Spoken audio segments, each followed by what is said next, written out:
Okay. Clutch, hydraulic clutch.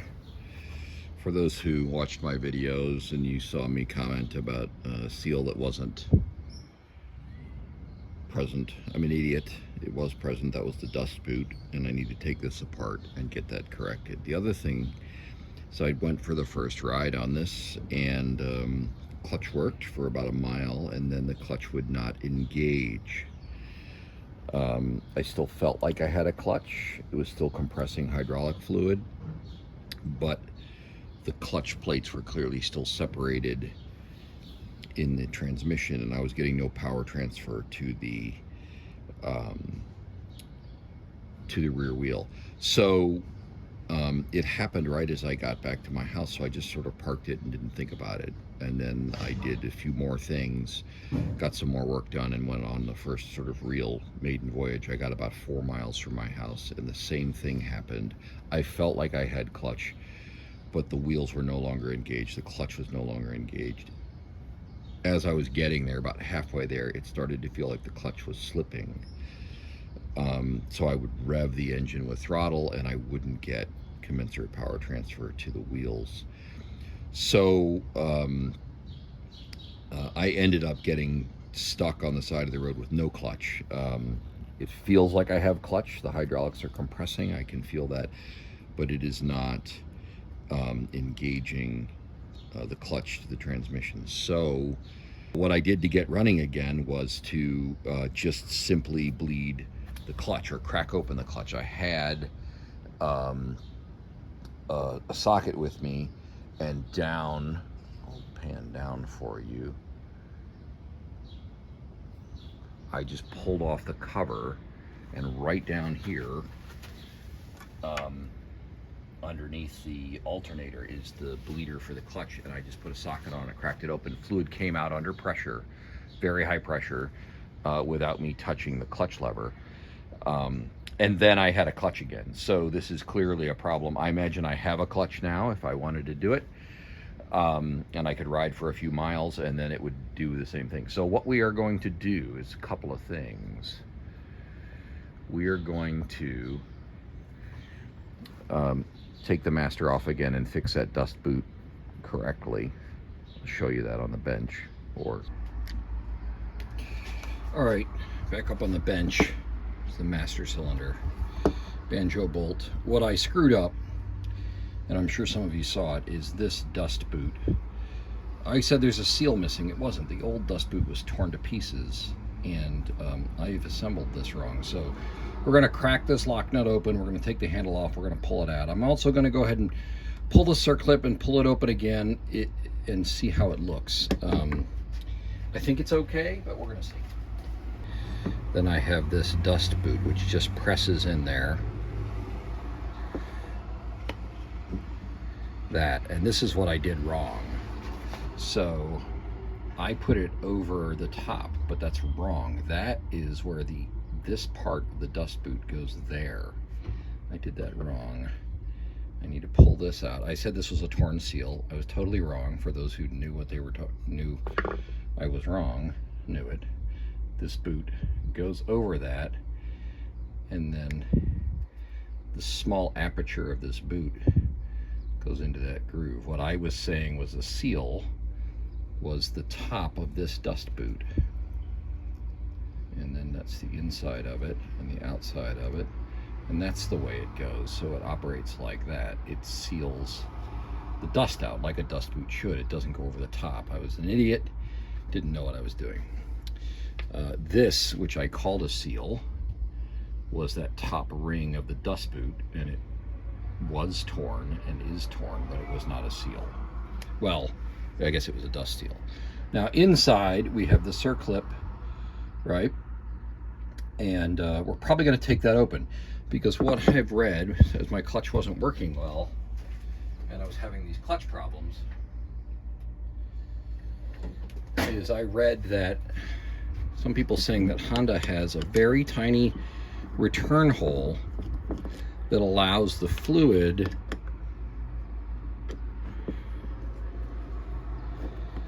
when you let off the clutch and the return spring in the slave cylinder to press All right, so there's the lid, there's the plastic, here's the rubber seal, here's the float. Let's pour the fluid out.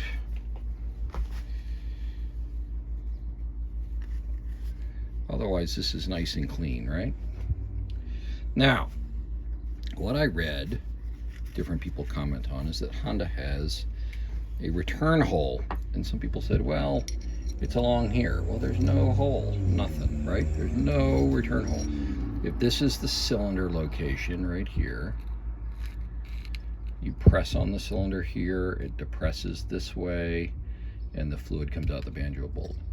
There is no other orifice at all. Now the question is there one under this little flap of metal? So this little flap of metal pops off. There is a machined spot here. Now the question is that a hole? And I can't tell from here. Let me see if I can try this out. Let's look in there. There is really the tiniest of hole. Super tiny. You see it? I can't focus any better than that. Let me see if I can zoom.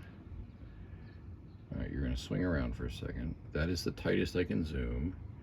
There is a tiny little hole. So the idea is that that might be the return hole. You can see in, get some pointers, you can see in this hole, this is where the fluid goes down into the cylinder.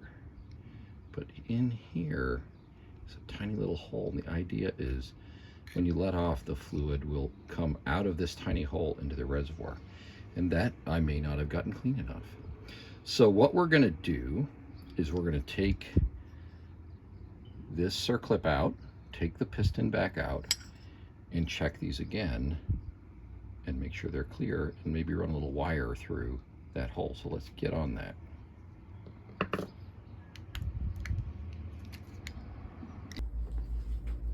Okay, there's a little hole right down in there. Right there is a little hole. I tried to spray brake clean in it and it wouldn't spray. I heard people say it's the size of a wire brush wire. This is the wire from a wire brush. I went ahead and poked it, and I couldn't get it to go through at first, but then I could. And if you look, holy cow, how are we going to get this to focus? Maybe not. There is the wire down inside there. It is clear, and now I can spray brake clean in there. That is definitely a passageway. Take brake clean, put my straw where I want it. Look down in there, and definitely coming out. So that is clear now. I am going to lubricate this and put it all back together and put it on the bike, and there we go. Okay, master cylinder back together. There's the boot. Now I have it correctly fitted the way it should be. There we go. So now my dust boot is working the way it's supposed to, and I have a clear pivot point. Now remember, there's a couple more things going on here. There is this little flap, little metal flap. I've talked about this before. It sits right down in here.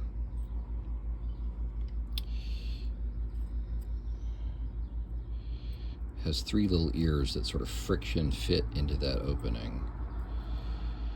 It's just a delicate little piece. I don't know what it's for. Maybe cavitation, air bubbles, when you're riding, vibration. Maybe what the float is for as well.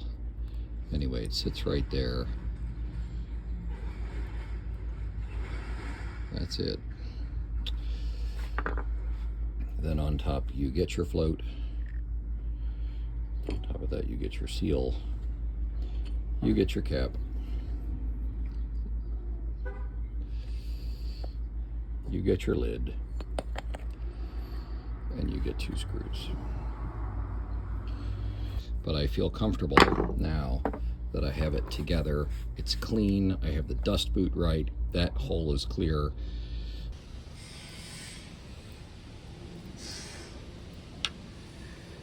One on either side of the banjo bolt.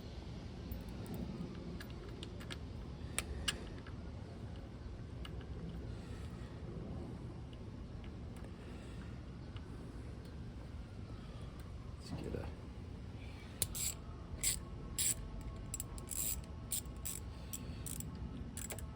12mm.